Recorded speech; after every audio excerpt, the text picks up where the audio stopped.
एक दानिश्वर ने बताया, शौहर हजरात की 5 हरकत को बीवी बहुत पसंद करती है, जिसको अक्सर लोग नहीं जानते। बीवी के हाथों को अपने हाथों में लेना, इससे बीवी इत्मीनान और राहत महसूस करती है। बीवी के चेहरे और माथे पर लटकने वाले बालों को नरमी से हटाना, ऐसा करने से बीवी आपको हर तरह का तासुर देगी। बीवी के आंसुओं को अपनी उंगलियों से साफ करना, इसमें औरत अपने लिए हद दर्जे की अपनाइत महसूस करती है।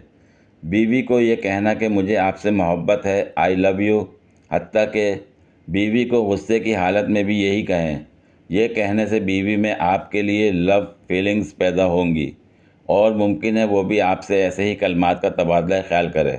बीवी के माथे पर बोसा देते हुए कहें कि आप मेरे लिए अल्लाह की तरफ से बहुत बड़ी नेमत है जो मुझे तोहफे में दी है। नोट, और यह सब करते हुए अगर आपकी हंसी निकल गई तो नताइज के ज़िम्मेदार आप खुद होंगे।